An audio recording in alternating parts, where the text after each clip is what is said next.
Good night and welcome to the Fowler Show. It is time for the Richard Fowler Pre-Show. In a world where America's influence across the world continues to decline under new President Donald Trump, other nations are beginning to step up. German Chancellor Angela Merkel will no longer consider the United States President Donald Trump a friend, but the European leader is finding a willing new partner in a different and perhaps unexpected global superpower, China.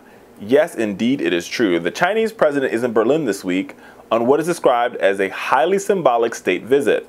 Welcoming Xi on Wednesday, Merkel said the meeting happens just days before the start of the G20 summit in Hamburg, Germany, which is happening as you're watching this show.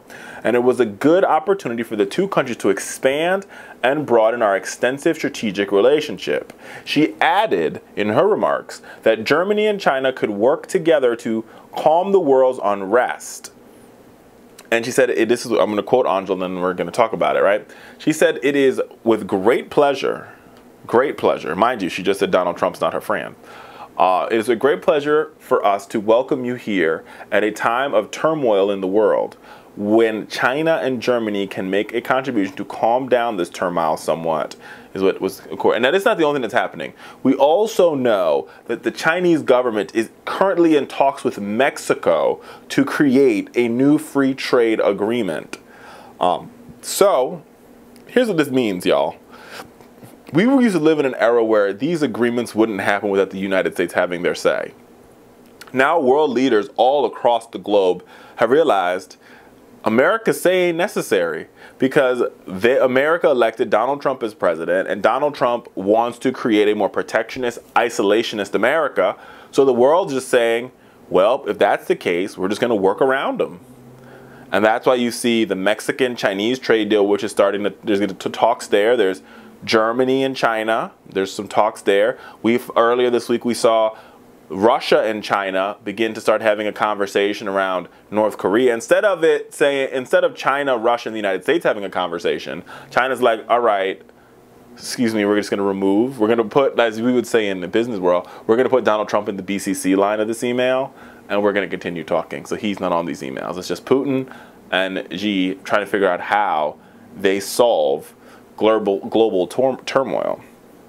Also, interestingly enough, on Wednesday, Merkel and Xi shared a packed day of activities, opening of a $10 million panda enclosure at the Berlin Zoo and watching the German-US youth soccer match. Now, interestingly enough, let's talk about this panda. We have a panda here in our set, and the panda was a gift given to the United States from the Chinese on one of their state visits here to the United States a couple of decades back, and now they're giving pandas to Germany. That tells you about our standing. We're no longer the panda receiver. We don't get gifts from China anymore, because China's afraid we're going to put tariffs on their steel. Oh boy. Listen, folks, I got to tell you, elections have consequences. We say this, and now I'm telling you that I'm showing you that they actually have real consequences. The proof is in the pudding here. At a time when America should be leading the world, at a time when America should be the front of the world, the leaders of the free world, we are no longer that. And it harkens back to a time when Republicans made this talking point of President Obama's leading from behind.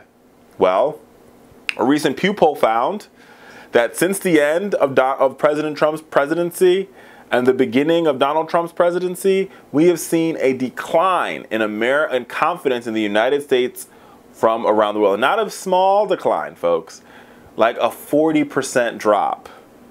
40%. It's a big deal. Why is that? Because people don't respect our president.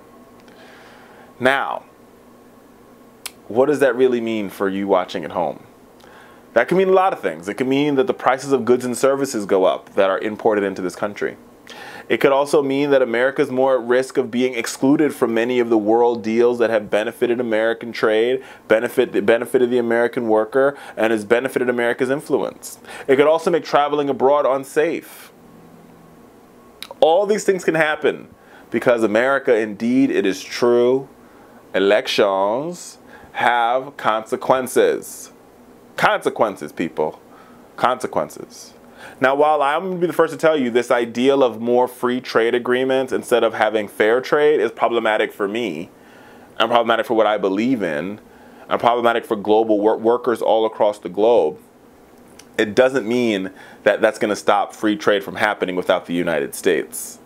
As our world becomes more and more globalized, all these countries realize that if we can lower the barriers to trade, we can bring in more profits, and the wealthier will continue to get wealthy, and those who are poor will become poorer.